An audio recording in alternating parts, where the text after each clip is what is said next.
Mes chers amis, je ne répéterai pas avec des mots ce que la musique n'a que trop bien dit.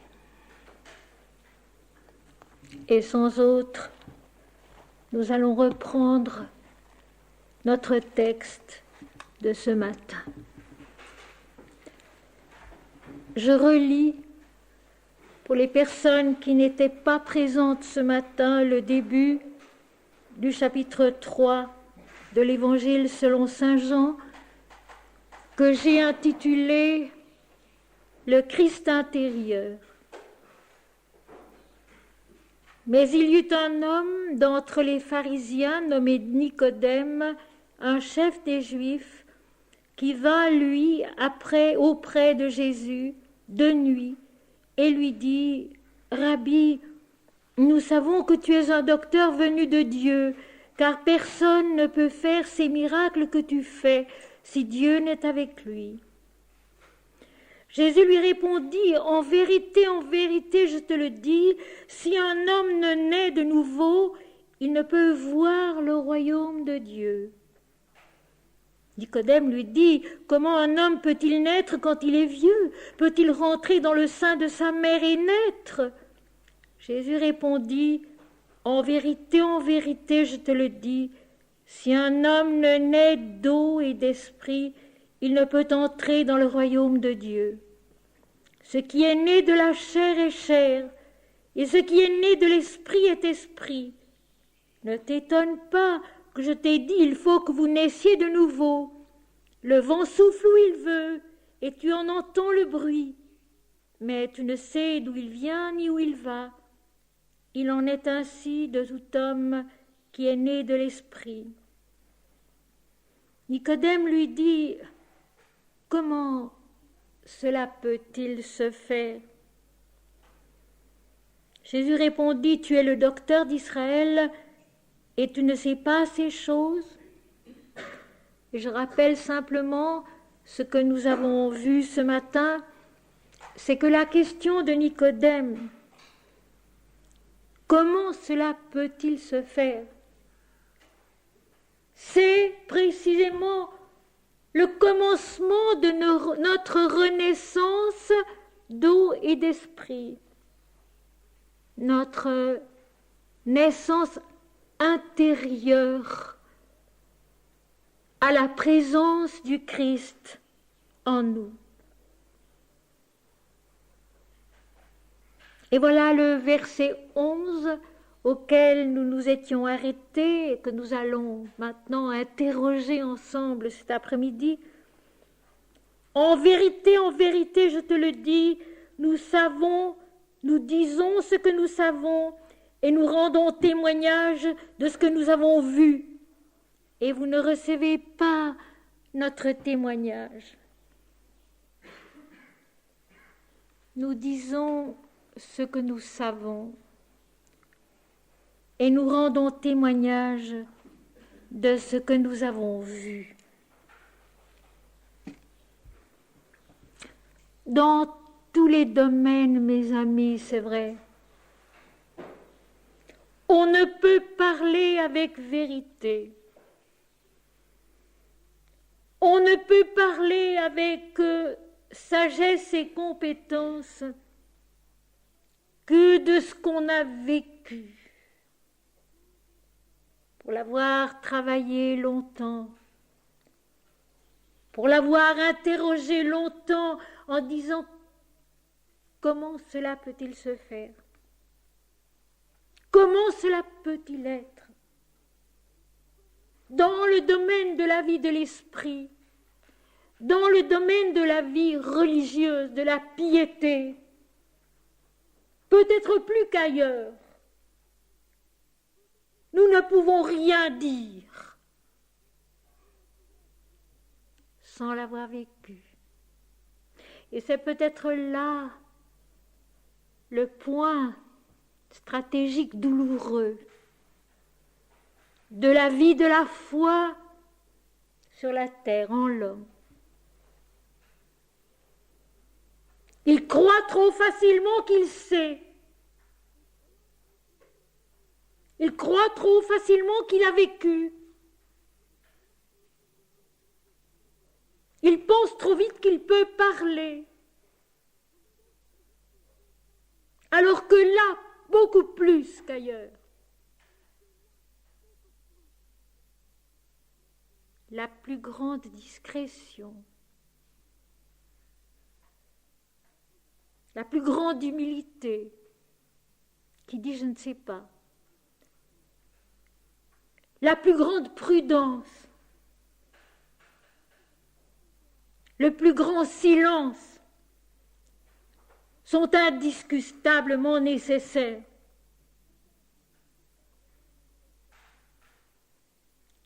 La foi, quand elle est vraie, il n'est pas besoin d'en parler.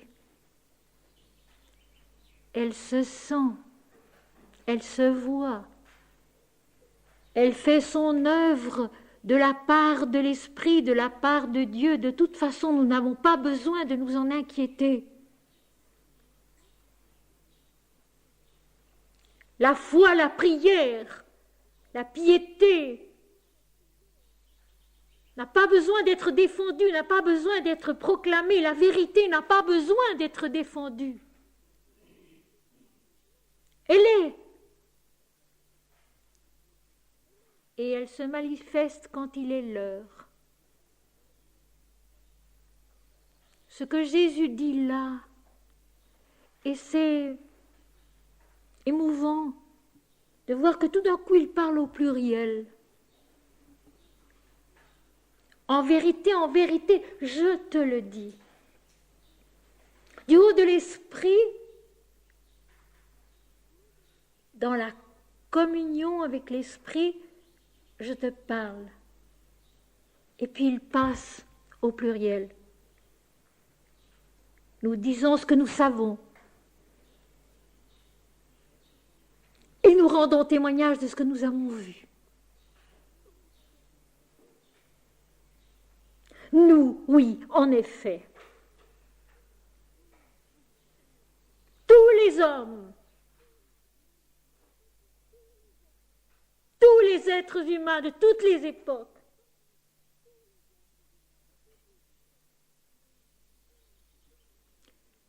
lorsque la grâce a répondu à leur attente, à leur appel, rappelez-vous hier, dans le livre d'Ésaïe, chapitre 58, « Alors tu appelleras et je répondrai. » Alors, quand tu auras appris à t'oublier toi-même, à te donner à moi, alors tu appelleras et je répondrai.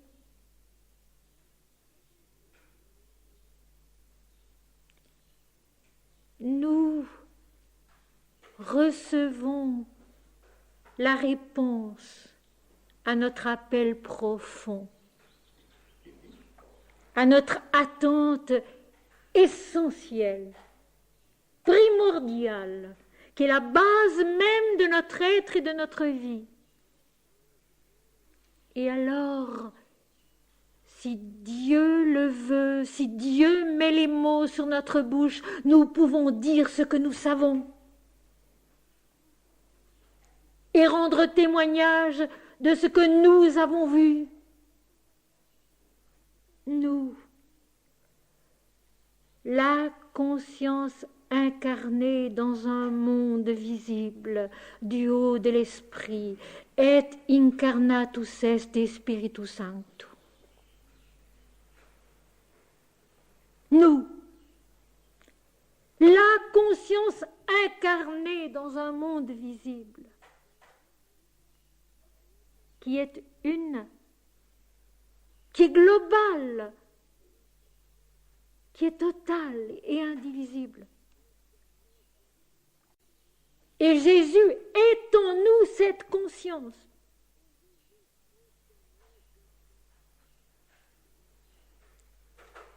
Qui sait ce dont elle parle, qui sait ce dont elle parle,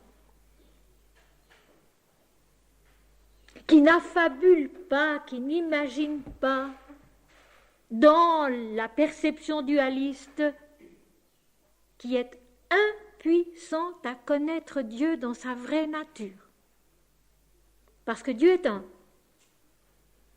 Et cette unité nous échappe. Alors nous en bavardons.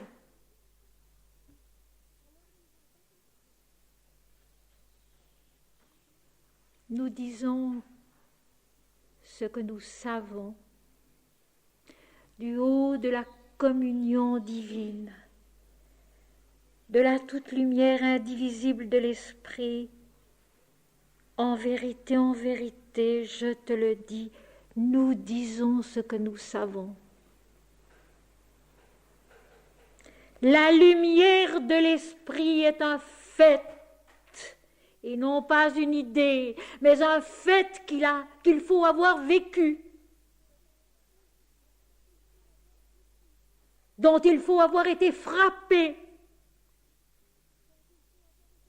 par lequel il faut avoir été transformé pour pouvoir dire ce qu'on sait. J'étais dans la nuit comme Nicodème, plein de bonne volonté, fidèle à la loi comme je pouvais, pieux comme je pouvais. J'étais dans la nuit, je ne savais pas. Mais parce que j'ai été frappée par la lumière de l'Esprit, j'ai vu, je suis entrée dans le royaume de la vérité. Et je sais. Et comme hier, j'expliquais que celui qui appelle, ce n'est plus l'ego, ce n'est plus le moi individuel. C'est l'Esprit en nous, c'est Dieu en nous. Quand Jésus dit « nous disons ce que nous savons », ce n'est plus la conscience individuelle qui parle. C'est l'Esprit dans l'incarnation. C'est l'Esprit dans l'incarnation. Et nous rendons témoignage de ce que nous avons vu.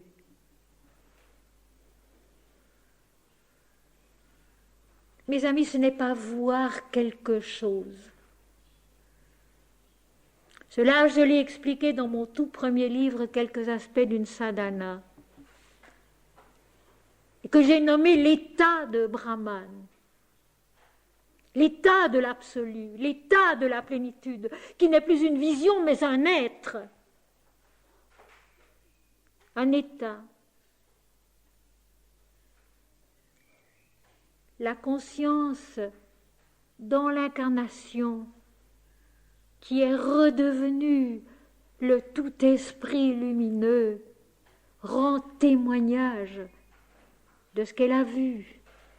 Et ce regard, c'est l'unité de la vérité. C'est l'indivisibilité de ce qui est. Voir dans ce sens, c'est être. Voir dans ce sens, c'est révéler, c'est créer. Toute dualité a disparu. On est ce que l'on voit. On voit ce que l'on est. On est ce que l'on voit. On voit ce que l'on est. Et Jésus ajoute, mais vous ne recevez pas ce témoignage. Vous me dites Rabbi, Rabbi, Maître, Maître, Seigneur, Seigneur, mais vous ne recevez pas le témoignage. Vous êtes frappé par les miracles que je fais, par les signes que je donne de l'action divine à travers moi. Mais vous n'acceptez pas le témoignage parce que pour l'accepter précisément, Il faut, comme le dit si joliment l'Inde, être sans égoïsme et sans orgueil, sans aucune idée d'importance personnelle. Il ne s'agit pas de nous. Il ne s'agit pas de l'homme en tant qu'individu. Il s'agit en lui de sa vie profonde, essentielle, qui est l'esprit et qui est Dieu. Ce témoignage, on ne peut le recevoir que peu à peu, progressivement, en devenant soi-même. Rappelez-vous hier, si tu célèbres le véritable sabbat qui est la joie en l'Éternel, tu deviens toi-même la lumière. Il faut devenir, il faut être, et non pas croire qu'on possède. La dernière lettre de l'Apocalypse, la 7e lettre, le 7e plan de la conscience dans la révélation.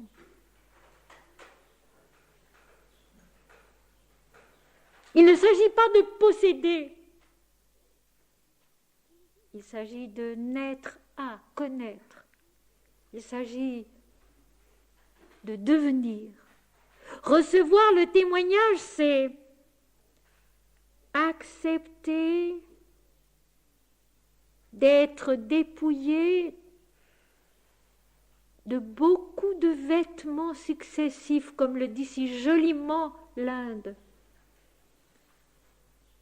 jusqu'à retrouver la pureté, la transparence essentielle de l'âme, qui ne reflète que Dieu seul. Et ceci, nous le trouvons dans le chapitre 21 de l'Apocalypse, la place de la ville qui est le cœur de l'homme, le centre de l'homme, sa conscience, son âme, est d'or pur comme du verre transparent.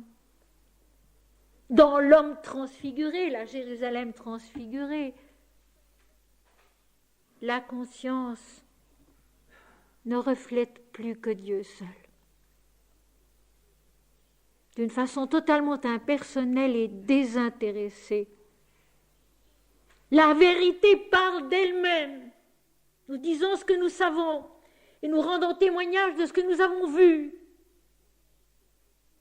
De la lumière, de la vie, de l'esprit qui est un fait et non pas une idée, un fait total. Aussi bien matériel que spirituel. Mais vous ne recevez pas notre témoignage. Tout au plus, vous êtes étonnés, vous admirez ce que je suis au milieu de vous, ce que je vous apporte.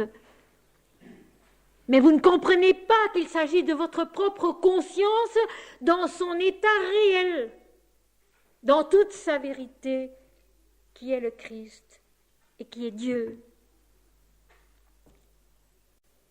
Et ici le verset 12, qui donne une explication très précise et très précieuse. Si vous ne croyez pas quand je vous ai parlé des choses terrestres, comment croirez-vous quand je vous parlerai des choses célestes? Et c'est ici, mes amis, que l'aide de la sagesse hindoue vient à notre secours d'une façon magistrale. Qu'elle permet de comprendre Jésus beaucoup plus profondément, beaucoup plus essentiellement, beaucoup plus intérieurement que ce qu'on fait d'habitude. Si vous ne croyez pas quand je vous parle des choses terrestres, comment croirez-vous quand je vous parlerai des choses célestes? Vient à dire ceci.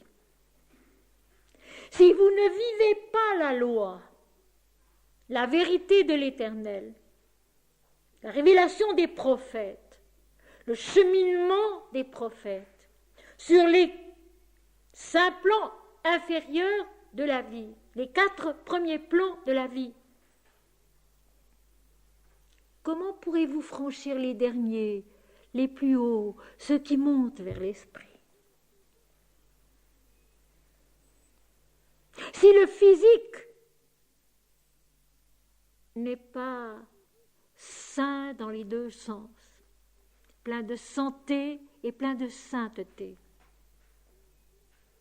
conforme à la loi, heureux dans la loi. Si la vie n'est pas vécue selon la vérité qui pourtant l'habite et l'anime, si l'intelligence mentale ne se développe pas dans la direction de la lumière, parce que le travail de la pensée mentale, de la pensée intellectuelle, c'est d'aller vers la lumière et non pas vers l'obscurité. Et quand on admire de nos jours des écrits qui sont parfaitement obscurs, on se trompe et on s'égare dangereusement. La pensée mentale est faite pour naître elle aussi à la clarté. Le langage mental est fait pour grandir lui aussi dans la limpidité, dans la logique, dans la vérité sur ce plan-là. Si tout devient flou, sans loi, sans règle, sans syntaxe, sans connaissance vraie des mots, on descend vers la nuit de l'inconscience, on retourne vers la nuit de l'inconscience. Le travail du langage mental, de l'intelligence mentale, c'est aussi de monter vers la clarté, vers la lumière, et alors à un moment donné, de se dépasser dans la lumière de l'esprit. Et c'est exactement ce que Jésus veut dire. Si vous ne me croyez pas quand je vous parle des choses terrestres, si vous n'accomplissez pas sur les plans inférieurs de la conscience et de la vie la vérité de la loi, la beauté de l'existence, du souffle de vie, de la respiration qui va devenir l'illumination, comment me croirez-vous quand je vous parlerai des choses célestes? Comment pourrez-vous comprendre ce qu'il y a plus haut? Et c'est une erreur qu'on commet beaucoup aujourd'hui. On s'est rendu compte du piège de l'intellect, c'est vrai. Mais alors, on remplace la connaissance intellectuelle qui avait toute sa valeur par une ignorance, une inculture tellement totale que tout devient nuit, obscurité, confusion.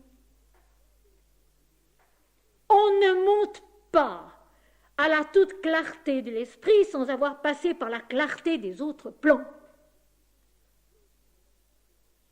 La netteté, la propreté, la vérité, la clarté des autres plans. Et c'est ce que Jésus veut dire. Si vous ne me croyez pas quand je vous parle des choses terrestres, comment me croirez-vous quand je vous parlerai des choses célestes? Et pour en revenir aux 7 plans de la conscience et de la vie, ces choses célestes, ce sont les 3 derniers paliers. Vishuddha, qui veut dire devenir parfaitement clair, parfaitement pur. 12 pétales du lotus, une plénitude divine. Et puis Ajna, le 6e plan de la conscience et de la vie, où il n'y a plus que 2 pétales, où il n'y a plus que l'adorateur et l'adoré qui vont devenir semblables, se connaître dans leur réciprocité, leur similitude. Et enfin le Sahasrara, le sommet, le 7e plan de la conscience, qui s'épanouit dans les 1000 pétales, la plénitude de la toute lumière. Comment comprendrez-vous ?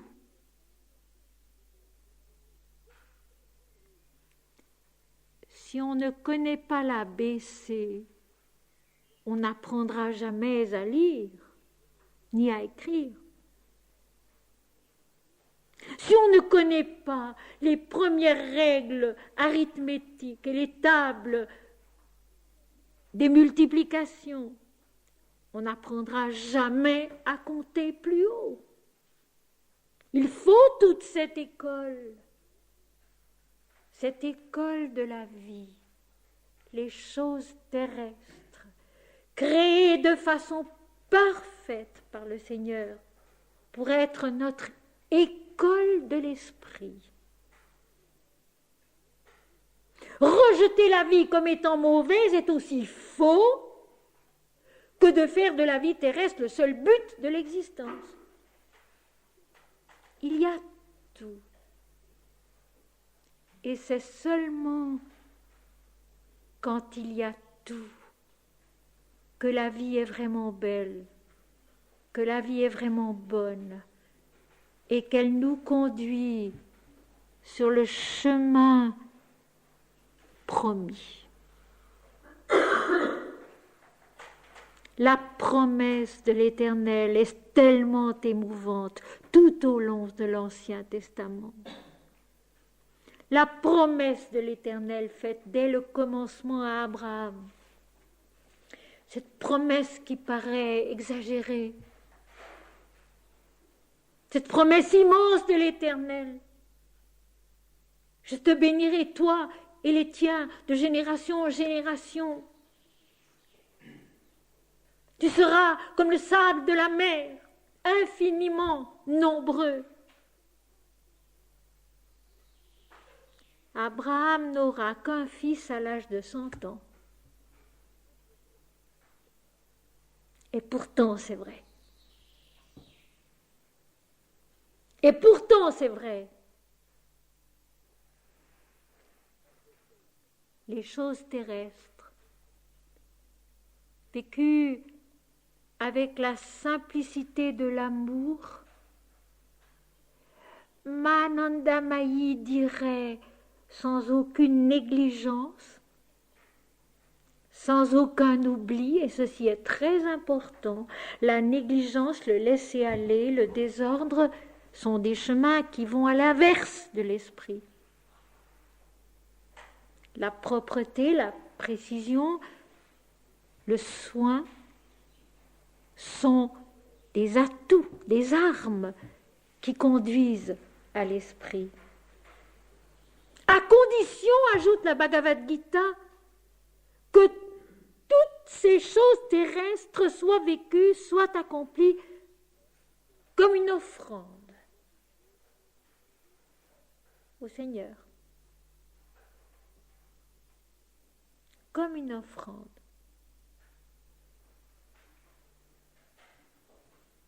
Tout ce que je fais, si humble que ce soit, tout ce que je pense, si simple que ce soit, tout ce que je m'efforce de bâtir, si simple et si modeste que ce soit, Seigneur, je te l'offre, c'est pour toi.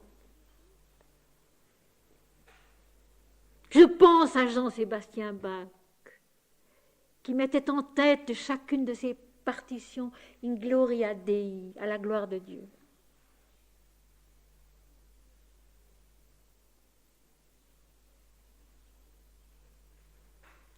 On peut diriger son ménage à la gloire de Dieu. On peut conduire son travail à la gloire de Dieu. On peut faire son métier à la gloire de Dieu. On peut mener la vie qu'on doit mener comme elle est, comme elle vient, à la gloire de Dieu. Secrètement, intérieurement. Mes amis, ce n'est pas pour rien que dans toutes les religions, anciennes, plus récentes, le nom initiatique doit rester un secret, scellé au fond de l'âme de l'homme et de la femme, dont on ne parle jamais, que lorsqu'il est accompli et dépassé. Ce n'est pas pour rien. Notre mental qui s'y mêle, le monde qui s'en mêle, le ramène à la terre. Il faut sans cesse le rendre à Dieu. Seigneur, tu me l'as donné dans un moment de grâce. Prends-le, je te le rends, je te le rends, je te le rends, je te le rends. Pour que tu l'accomplisses seul en moi. Pour que tu le gardes dans sa vérité. Pour que tu le deviennes en moi. Jésus-Christ Saint-Esprit est un nom initiatique de la terre, si on veut. Seigneur, je te le rends. Je te le rends. Je te le rends. Pour qu'il soit la vérité de l'Esprit en chacun et en tous. En vérité, je vous le dis, quiconque parlera contre le Fils de l'homme, il lui sera pardonné. Mais celui qui parlera contre le Saint-Esprit, il ne lui sera pardonné ni dans ce siècle, ni dans le siècle à venir. Matthieu 12, versets 31 et 32. Il ne s'agit pas d'un quelqu'un. Il s'agit de Dieu en l'homme. Comme tout à l'heure, il était question, tu es le docteur de la loi, non pas un. En l'homme, c'est-à-dire en tous les hommes.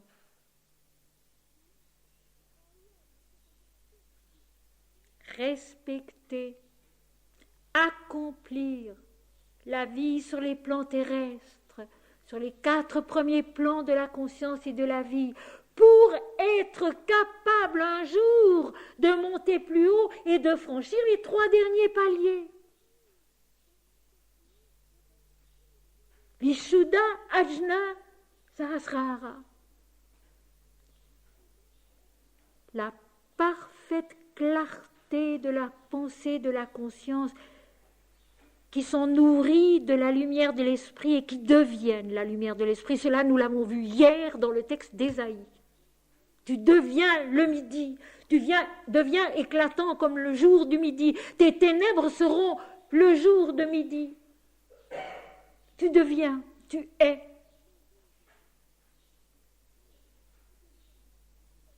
Si vous ne croyez pas quand je vous ai parlé des choses de la terre, comment croirez-vous quand je vous parlerai des choses du ciel? Comment comprendrez-vous? Il faut pas à pas réaliser sur le plan où on est. Voilà pourquoi il est inutile de se lamenter et de se dire « mais j'aimerais bien en être là ». D'abord, ce n'est pas nous qui pouvons en juger. Heureusement. C'est merveilleux. Nous n'avons qu'à obéir. Obéir à la sagesse, obéir à la vérité. Nous n'en sommes pas responsables, heureusement.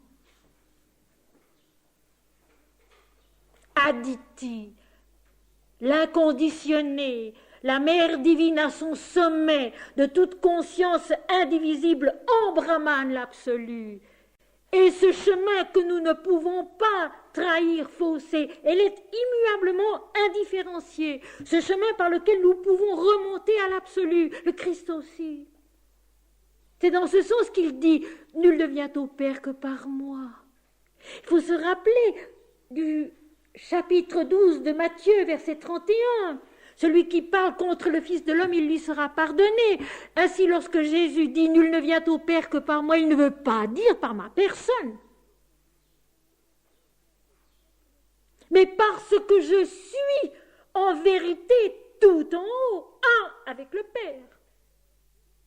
Cette immuabilité de la conscience incarnée qui est une avec Dieu et qui par conséquent peut toujours y retourner. Autrement, il y a longtemps que ce serait perdu.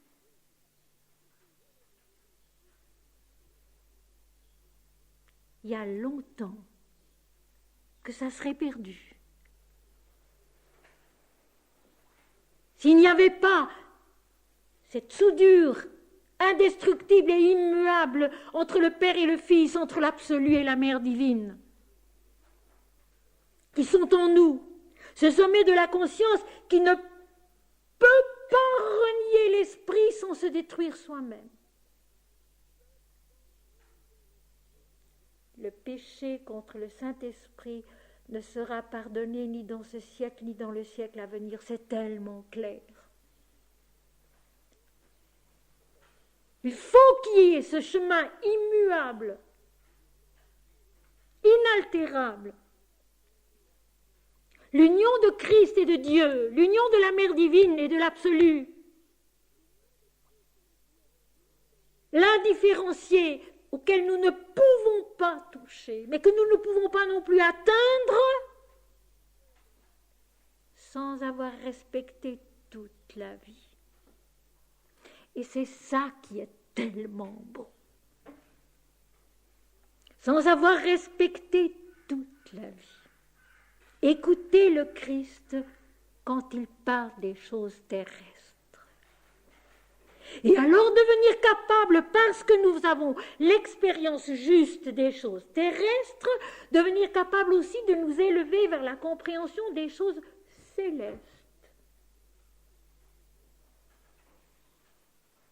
Du sommet de l'esprit, du sabbat de l'Éternel, au sommet de nous-mêmes. Retenons bien ce verset 12 du chapitre 3 de l'Évangile selon saint Jean. Il est capital. Il précède un autre verset qui est plus immense encore, mais ce verset-là, il est capital.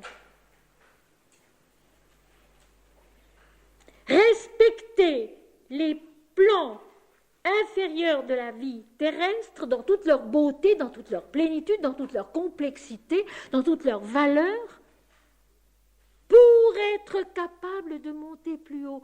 Quand on monte sur une échelle, mes amis, on ne peut pas sauter les échelons.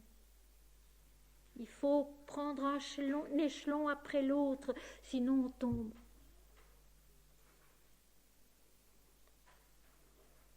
On ne peut pas sauter des plans. D'autres l'ont dit, les saints chrétiens, par exemple saint Jean de la Croix, dans sa montée du Carmel.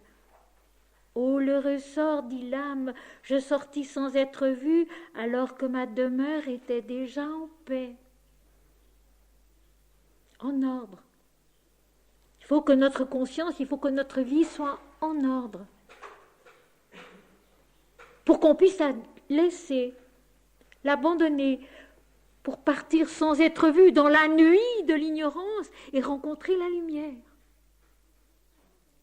Si tout est désordre en nous, désir qui se contrecarre, mécontentement, ou comme le dit si joliment la Gita, la colère et l'envie qui ôtent la mémoire, qui nous ôtent la mémoire de ce que nous sommes, nous ne pouvons pas monter plus haut. Comment comprendrez-vous quand je vous parlerai des choses célestes?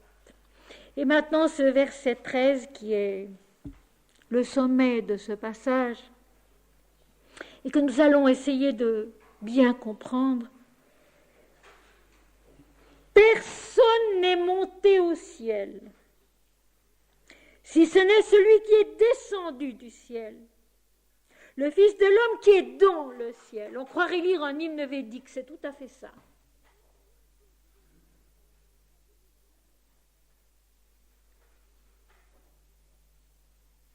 Personne n'est monté au ciel. Nous allons donner à ce verset son sens le plus divin, le plus impersonnel, le plus essentiel, et cela très simplement. En l'homme, ce n'est jamais l'homme qui monte au ciel et qui voit Dieu. C'est Dieu en lui, c'est l'Esprit en lui. Quand l'homme monte vers les plans supérieurs de la conscience et arrive à voir le royaume de Dieu, à entrer dans le royaume de Dieu, à connaître l'indivisibilité de l'esprit, son moi-je individuel est déjà silencieux, il est déjà dépassé. Et ceci déjà se trouve aussi au livre de l'Exode, chapitre 24, verset 33. L'Éternel dit à Moïse, « L'homme ne peut me voir et vivre. » Il faut bien comprendre cela, qui ne veut pas dire que si l'homme voit Dieu, il tombe foudroyé, pas du tout. Mais l'homme ne peut voir Dieu que quand il a dépassé son moi individuel, que ce n'est plus lui qui voit, mais Dieu en lui, Christ en lui, l'Esprit en lui. Personne n'est jamais monté au ciel. L'individu en tant que tel, la forme et le nom n'accèdent pas au ciel. Ils doivent être dépassés avant. Saint Augustin, j'ai cherché Dieu partout. Je ne l'ai pas trouvé, car voici, il était en moi. Lorsque le moi est oublié, le moi est dépassé, que le partout n'a plus de sens, parce que la réalité divine est en dehors de l'espace et du temps, alors on trouve Dieu, non pas quelque part, non pas une fois, mais à l'intérieur de soi qui est devenu l'immensité, qui est devenu l'infini, l'éternel. Nul ne connaît Dieu pour soi seul, nul ne connaît Dieu pour soi-même, mais pour l'univers et l'humanité tout entier. Personne n'est jamais monté au ciel, en effet. L'individu n'y monte pas, c'est Dieu en nous, c'est Christ en nous, c'est l'Esprit en nous. Si ce n'est celui qui est descendu du ciel, donc Dieu lui-même qui est descendu pour se manifester dans une création, dans des créatures. La descente, Dieu créa l'homme à son image. Personne n'est jamais monté au ciel si ce n'est celui qui est descendu du ciel. Cet esprit qui est notre souffle, notre vie, notre force, notre réalisation un jour, qui est descendu du ciel.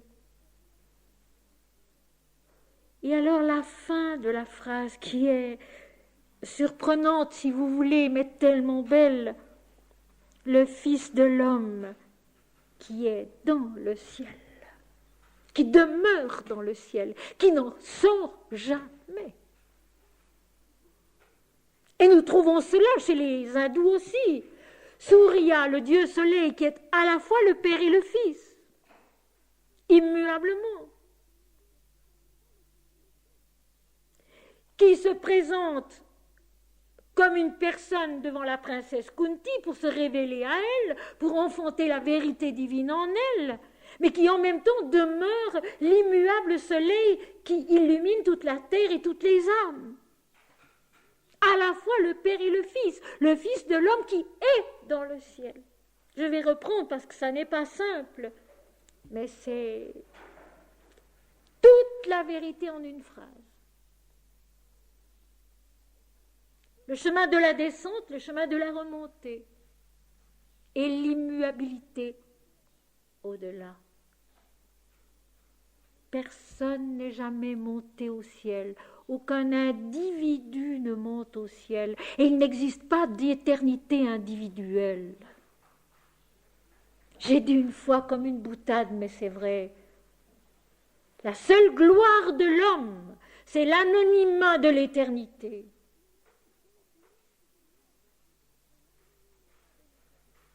Où nous n'avons plus de nom, plus de forme, mais où nous sommes ce que nous sommes, l'éternel, l'infini, la toute lumière de l'esprit, parce que nous le sommes.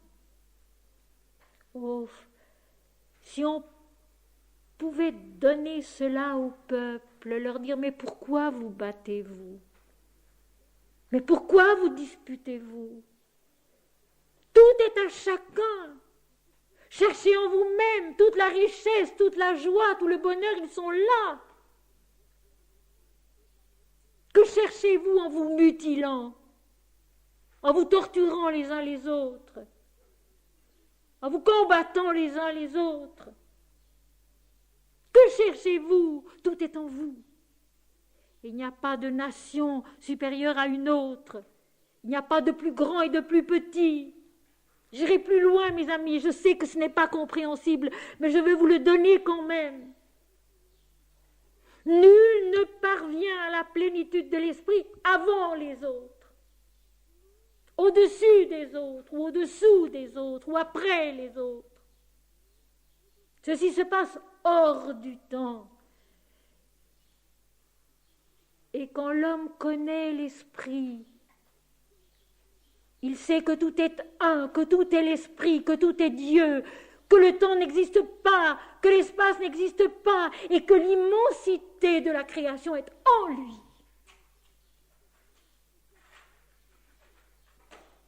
Personne n'est jamais monté au ciel, non. L'individu n'y monte pas, le moins jeune n'y monte pas, heureusement. C'est lorsqu'il est donné, oublié, qu'alors il redevient celui qui est descendu du ciel.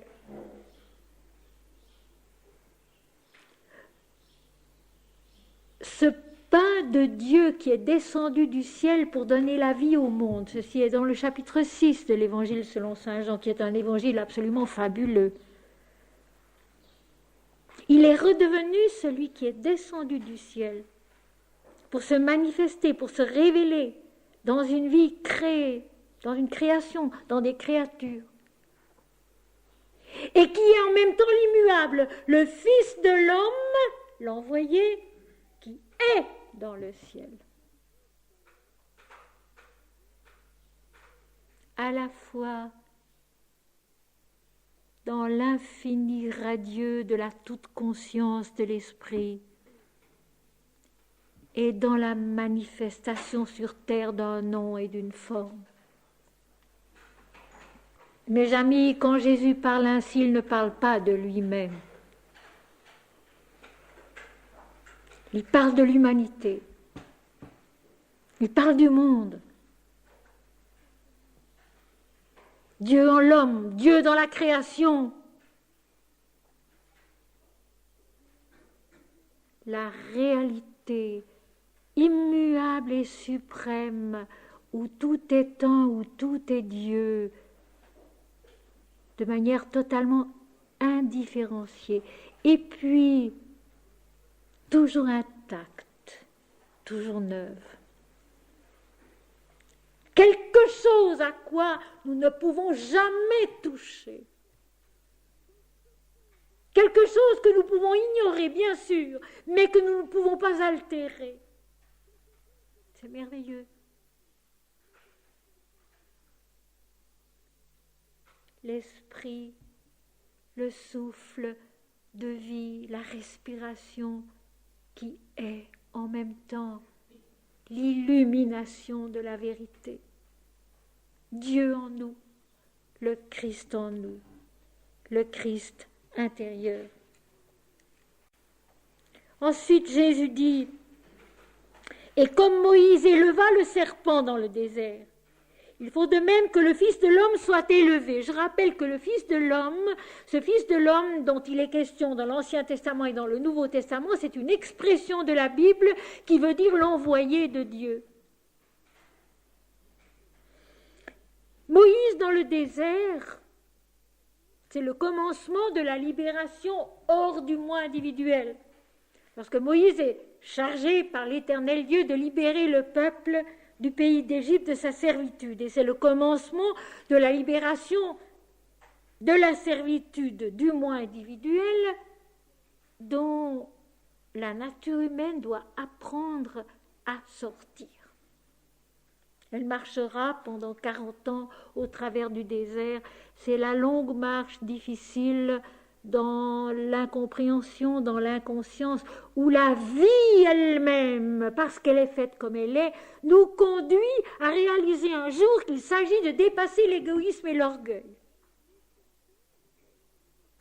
Et au commencement de cette délivrance, il y a eu Moïse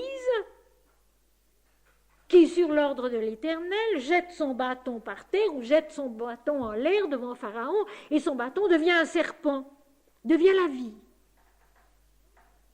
Manifeste la toute-puissance de l'Esprit de Dieu. C'est le commencement. Le serpent qui dans l'Inde est le gardien des forces spirituelles. Le serpent qui nous tente parce que la connaissance sur les plans inférieurs de l'intelligence et de la vie nous tente. Le serpent qui ne ment pas à Adam et Ève, ce qu'il dit est vrai. Vous ne mourrez pas, mais vous serez comme des dieux connaissant le bien et le mal. C'est la naissance à la connaissance des dualités, du bien et du mal. Après la nudité du début de la Genèse, de cette nudité qui est encore l'esprit incarné, pur et un avec Dieu, avec l'Éternel, va commencer la conscience, l'intelligence dualiste qui aura tout son travail à accomplir. Le serpent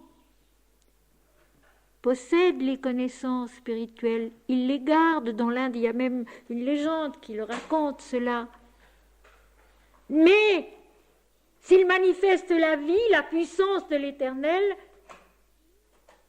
il ne le fait qu'en partie encore. Et Jésus rappelle cela.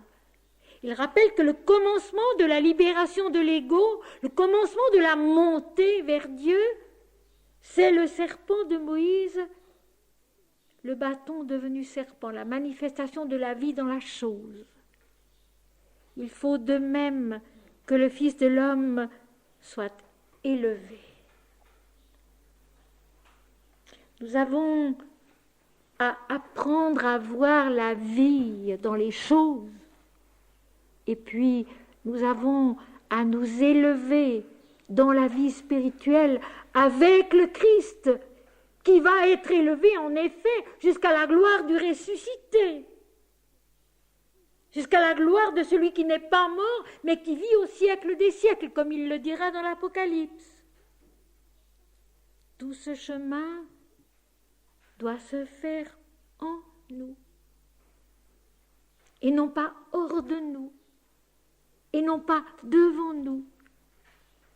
C'est quelque chose qu'il faut vivre. Et là, je vais relire une fois de plus, quelques-uns d'entre vous l'entendront sans doute pour la première fois, cette parole si surprenante et si belle du réformateur Zwingli, qui était né en 499, et qui dit « En écoutant attentivement et de manière engagée les paroles de Dieu, l'homme devient lui-même Dieu. Il est entièrement transformé et ne sera plus que le lieu de la présence et de l'action de Dieu sur la terre. » Le Christ élevé, c'est ça, en nous.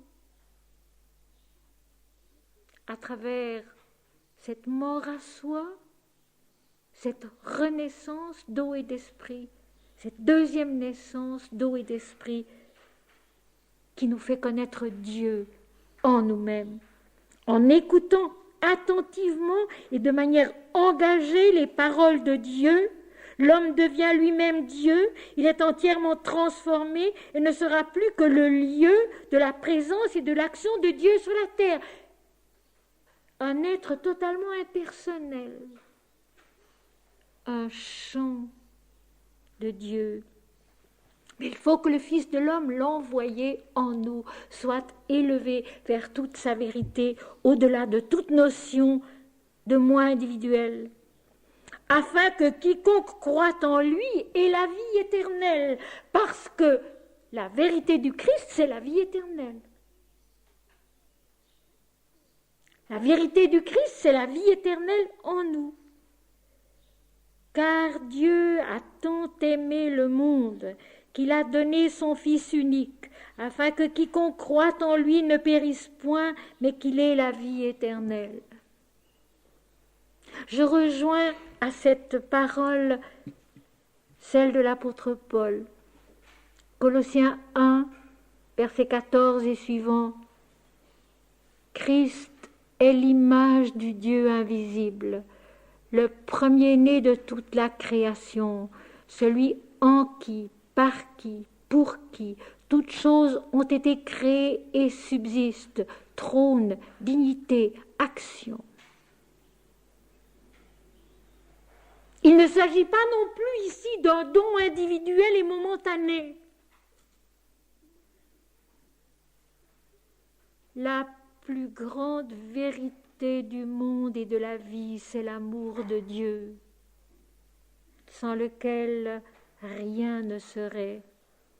Et il a donné son Fils unique, ce commencement de toute la création de Dieu, cette image de soi à laquelle l'homme doit renaître, afin que quiconque croit en lui, croit en cette présence de Dieu en soi-même, ne périsse point, mais qu'il ait la vie éternelle, qu'il sache qu'au fond de lui-même, il est l'éternel, il est l'infini.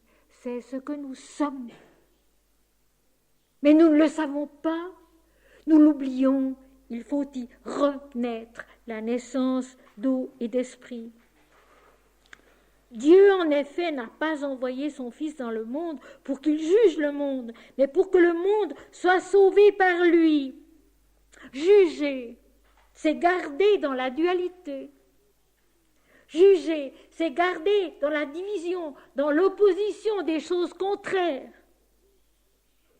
Ce n'est pas pour cela que la parole de vérité est venue à nous, est descendue en nous, s'est révélée à nous, mais pour que le monde soit sauvé par lui. Alors sauver, sozo en grec, veut dire maintenir sain et sauf, garder d'un péril, préserver. De quoi est-ce que le monde a besoin d'être sauvé? De cette tentation universelle de tout ramener au moins individuel, en oubliant que nous sommes nés de Dieu, faits de sa substance, de sa lumière, de son Esprit Saint, et promis à renaître à cela et pas autre chose.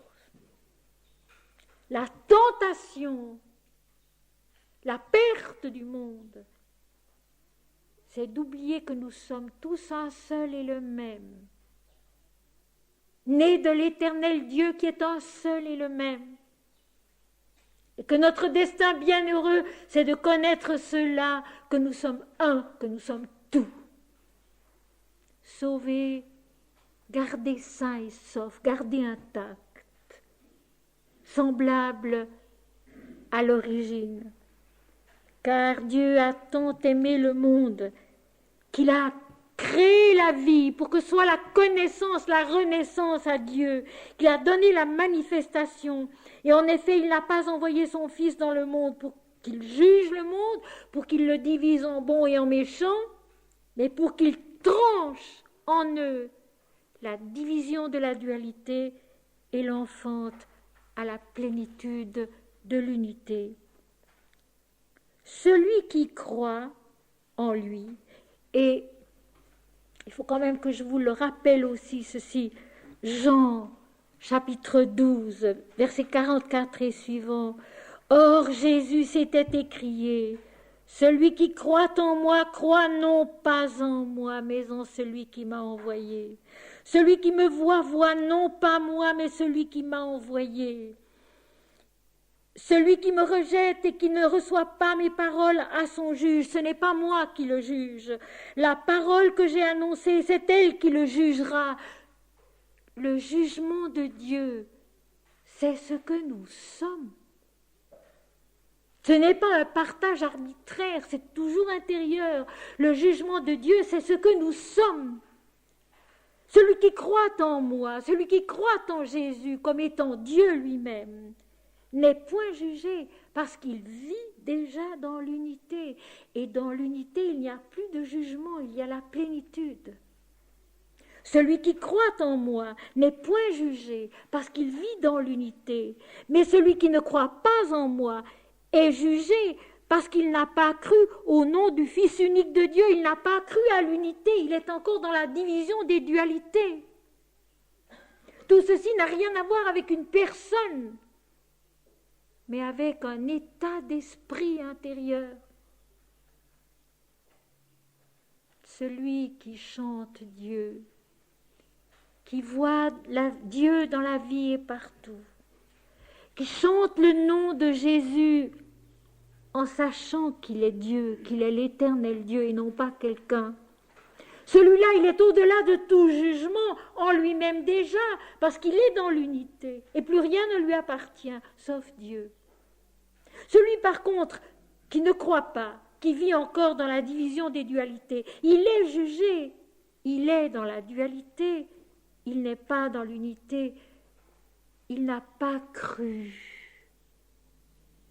Dans le nom du Fils unique de Dieu, dans le nom de la seule incarnation qui soit, le Fils un avec le Père, la Mère divine une avec l'Absolu, nous sommes en Christ et le Christ est en nous.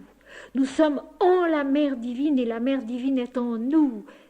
C'est ça la vérité, au-delà de la division entre individus. Et ce jugement, c'est que la lumière étant venue dans le monde, les hommes ont préféré les ténèbres à la lumière parce que leurs œuvres étaient mauvaises. Jésus explique bien ici ce qu'il veut dire. Ce jugement, c'est que la lumière étant venue dans le monde, la lumière qui est une, qui est indivisible et qui est tout, la parole de vérité, le début de l'évangile selon saint Jean, au commencement était la parole, et la parole était avec Dieu, et la parole était Dieu, elle était la lumière du monde, en elle était la vie. La lumière étant venue dans le monde, les hommes ont préféré les ténèbres.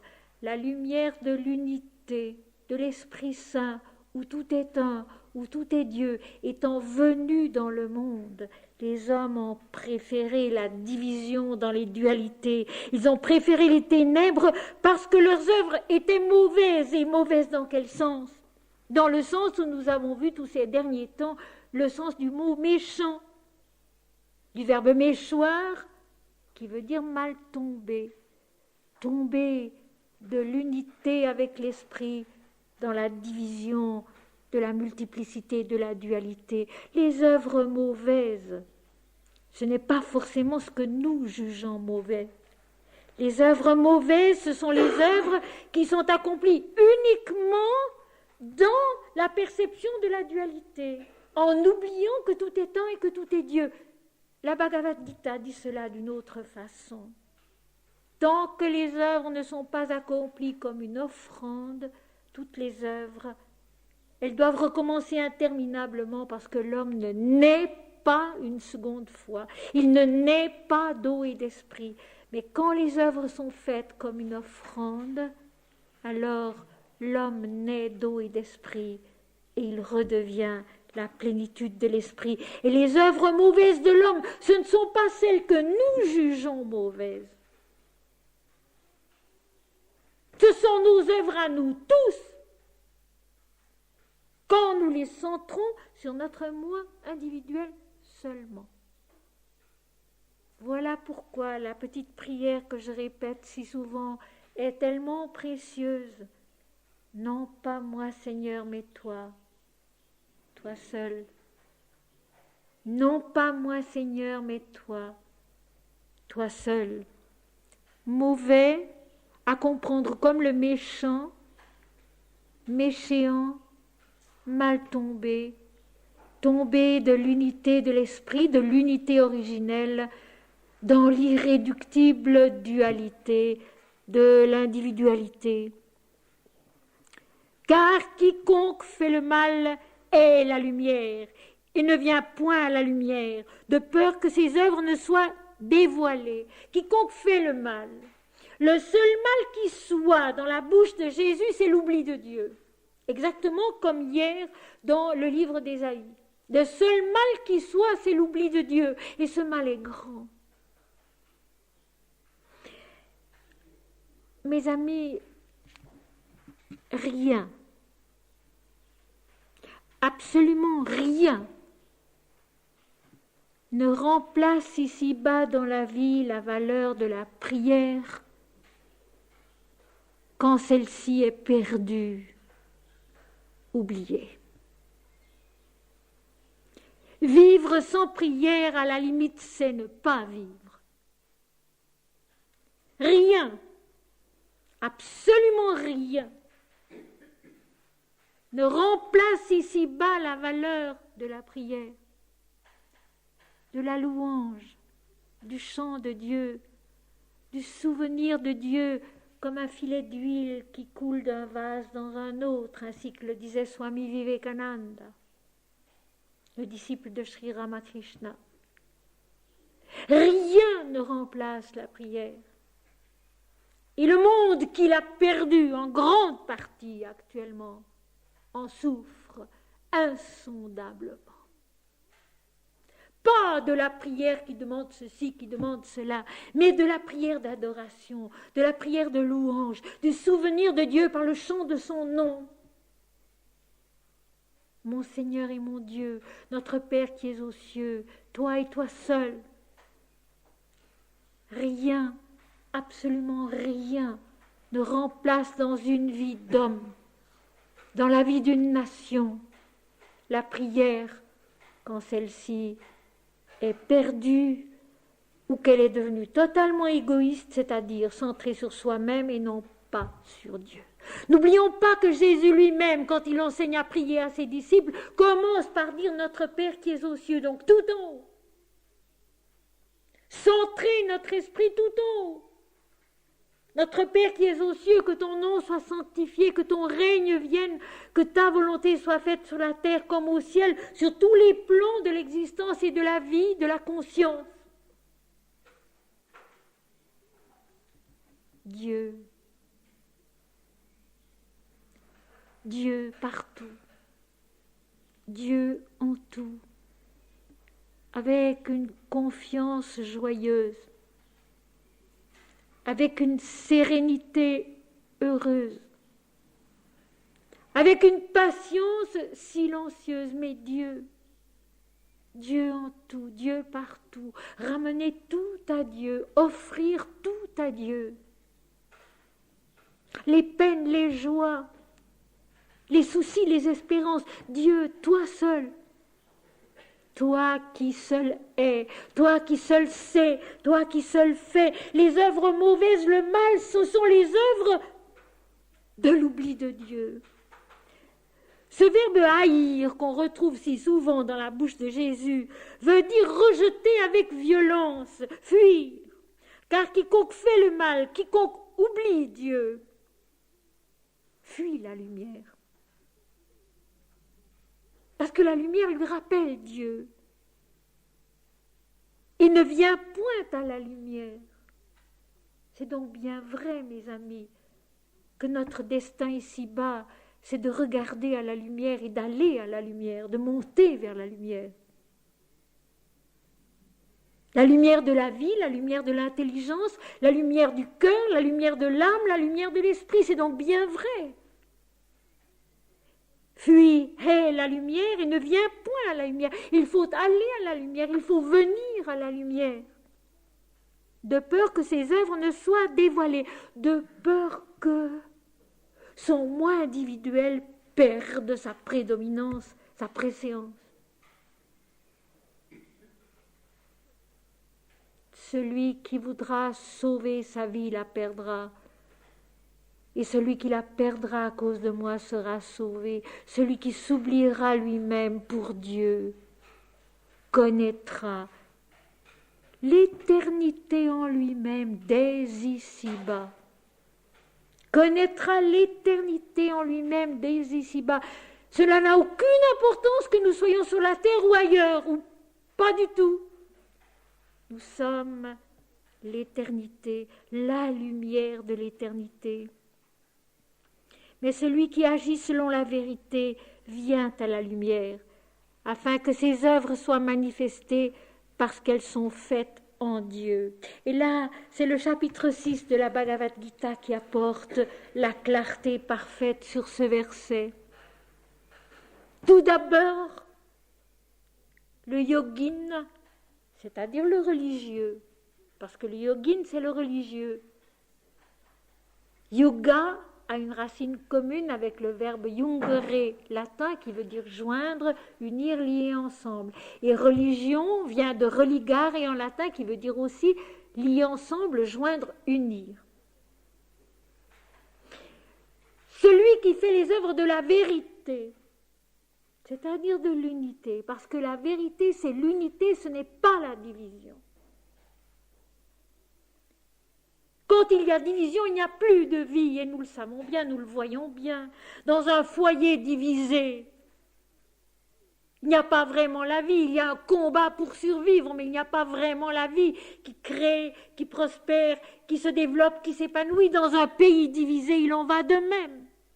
Dans un monde divisé, il en va de même. Dans un individu divisé, il en va de même. Les œuvres de la vérité sont les œuvres de l'unité. Heureux ceux qui procurent la paix, l'unité de la paix, car ils seront appelés fils de Dieu. Heureux ceux qui ont faim et soif de la vérité, de la justice, car ils seront rassasiés.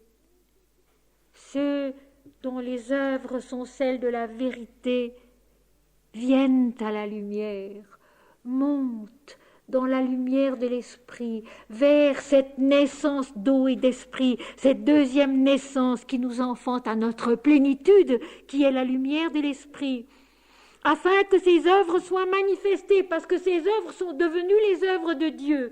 Alors, dans la Bhagavad Gita au chapitre 10, il est expliqué très clairement que tout d'abord, le yogin qui s'efforce vers la lumière de l'unité, vers la vérité, fait les œuvres pour grandir en Dieu, fait les œuvres comme une offrande pour grandir en Dieu. Et puis ensuite, quand il est parvenu au sommet, à la connaissance de la lumière, à la deuxième naissance, alors il redescend et les œuvres en lui deviennent les œuvres de la lumière, les œuvres faites en Dieu, les œuvres qui viennent de Dieu.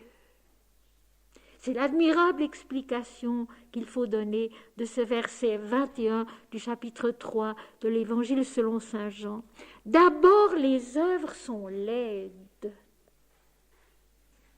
Les œuvres faites dans la vision de l'unité, dans la recherche de la vérité, de l'amour, de la joie, de la générosité, de l'oubli de soi, de la clarté toujours plus grande, de la pensée du cœur, de l'esprit, qui nous conduit à la deuxième naissance d'eau et d'esprit. Et puis ensuite, les œuvres sont le produit de l'esprit. Elles viennent de Dieu, elles sont de Dieu, elles ne sont plus de l'homme.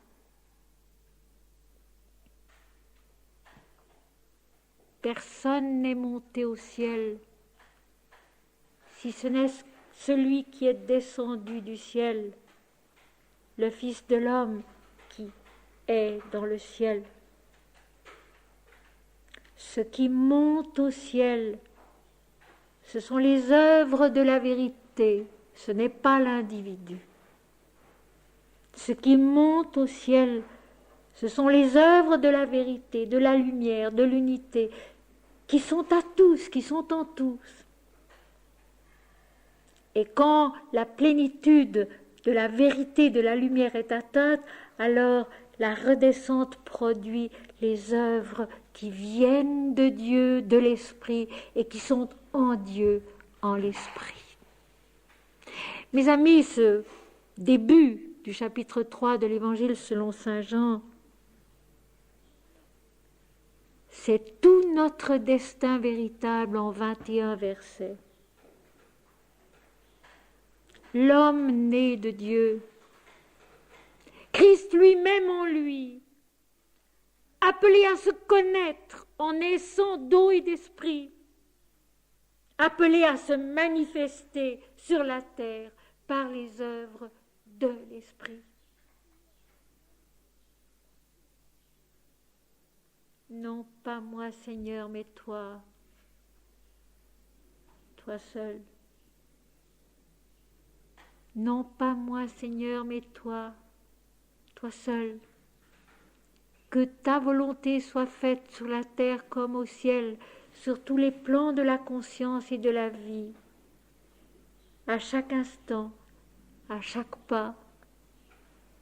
Et pour cela, cultiver en soi-même la confiance et la joie divine toujours.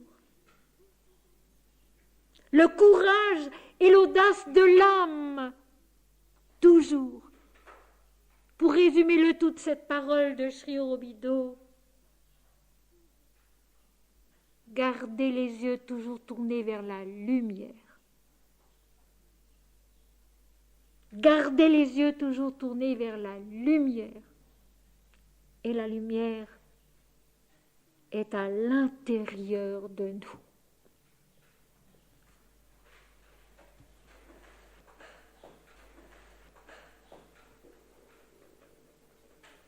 Notre Père qui es aux cieux, que ton nom soit sanctifié, que ton règne vienne,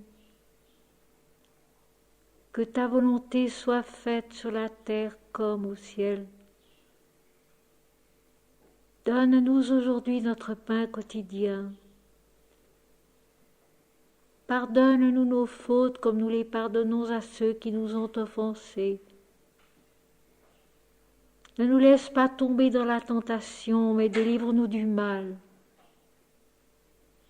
Car c'est à toi qu'appartiennent le règne, la puissance et la gloire, au siècle des siècles. Notre Père qui es aux cieux,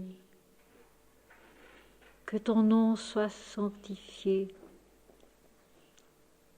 que ton règne vienne, que ta volonté soit faite sur la terre comme au ciel.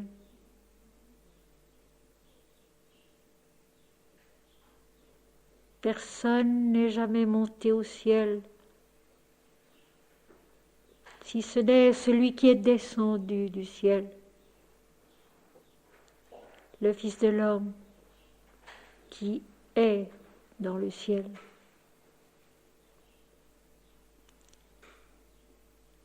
Il est nous-mêmes et il est Dieu.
Le souffle de la respiration, quand il s'arrête, devient en l'homme la lumière de l'esprit, l'origine même de toute la vie, sa force, sa substance, sa réalité.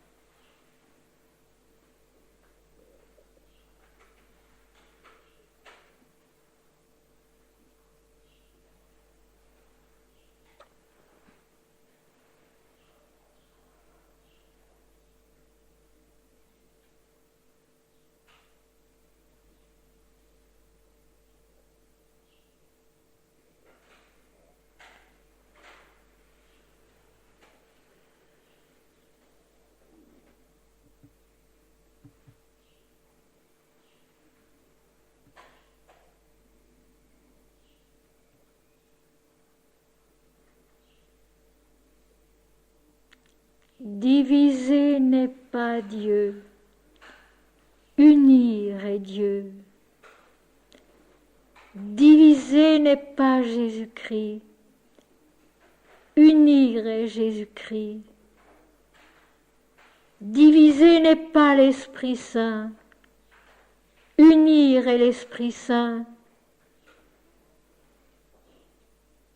Diviser n'est pas l'éternité. Unir est l'éternité.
Mon Seigneur et mon Dieu,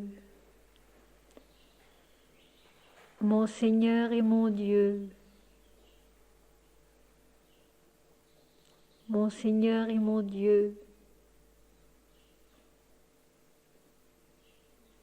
non pas moi Seigneur, mais toi, toi seul.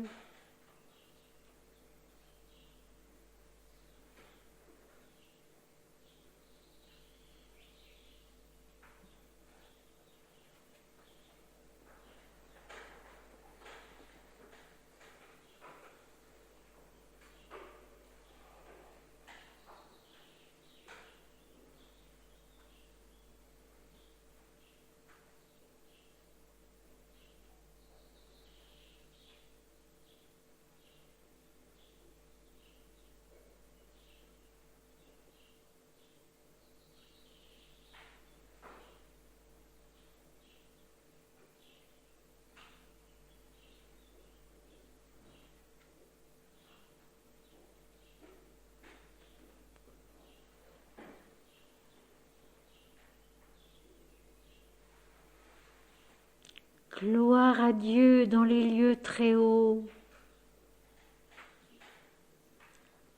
Gloire à Dieu dans les lieux très hauts, au sommet de nous-mêmes, où Dieu demeure.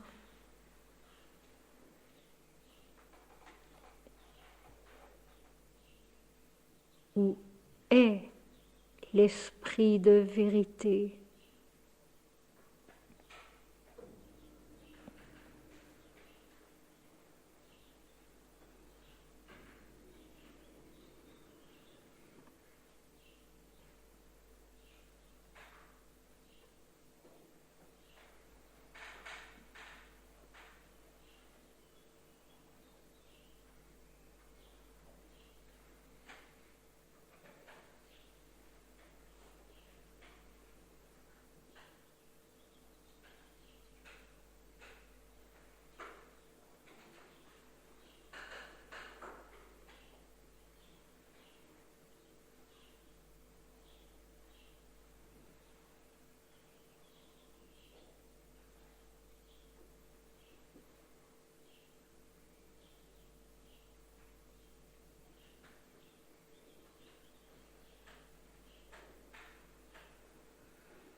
Heureux les mendiants de l'esprit, car le royaume des cieux est à eux.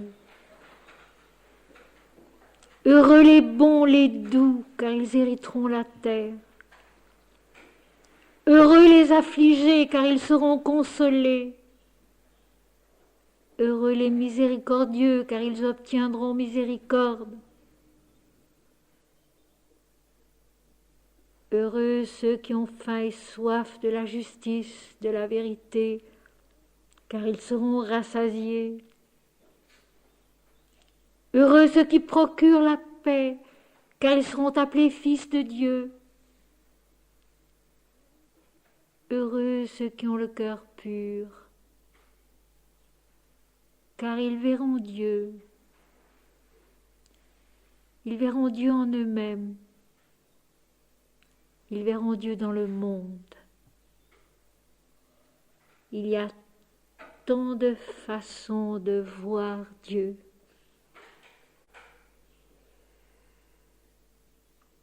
Mes amis, au terme de ces 2 journées, j'aimerais vous laisser ces 2 mots comme un talisman, la prière et l'amour. Ces 2 mots comme un talisman, la prière et l'amour.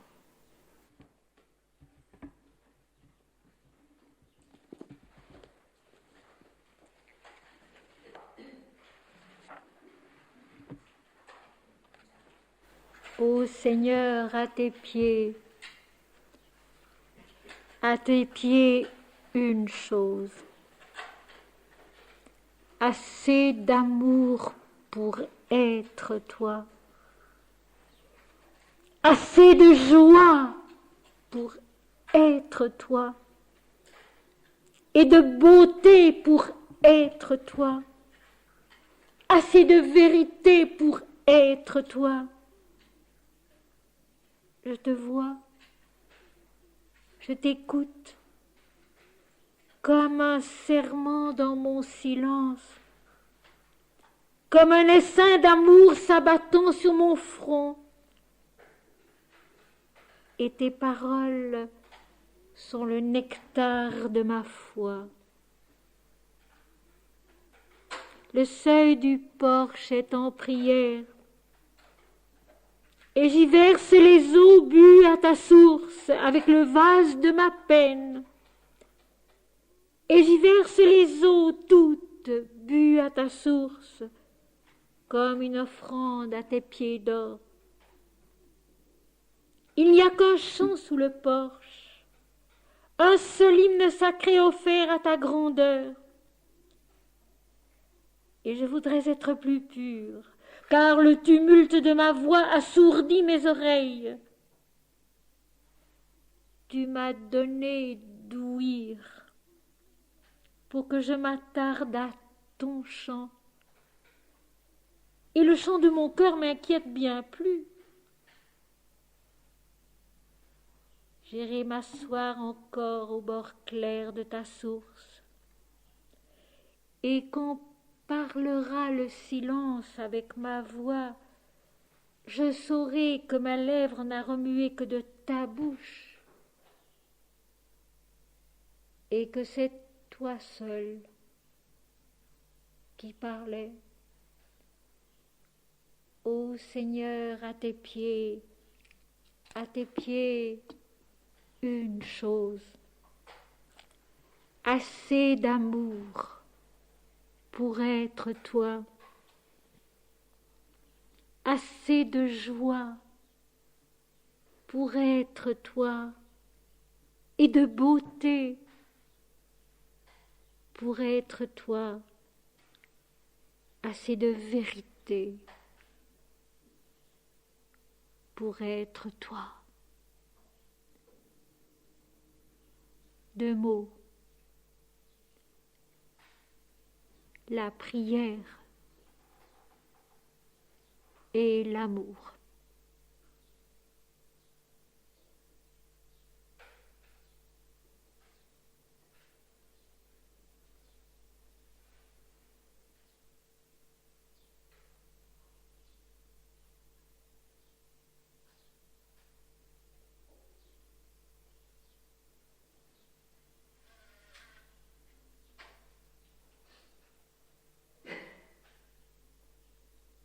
Mes amis, la plupart d'entre vous ont une longue route à parcourir pour rentrer chez eux.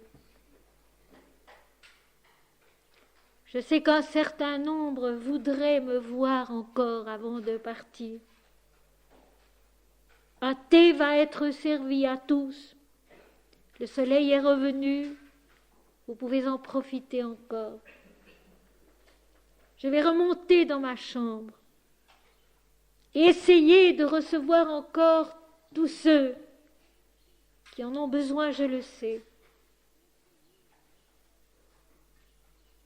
Mais auparavant, je prendrai congé de vous ici, devant cette table, et je vous remettrai le petit souvenir de Crébérard 1987. Souvenir que vous devez cette fois-ci à la gentillesse de l'une de mes filles et de mon mari. Je pense à l'année prochaine pour à peu près les mêmes dates. Merci à tous d'être venus. Merci à ceux qui viennent de loin, merci à ceux qui viennent de près. Merci à Dieu qui permet. Merci à la lumière qui est, non pas seulement dehors derrière les vitres, mais en nous, tellement plus grande, tellement plus belle, tellement plus brillante encore. Merci à la lumière qui nous a fait à son image et qui nous accomplit dans sa vérité.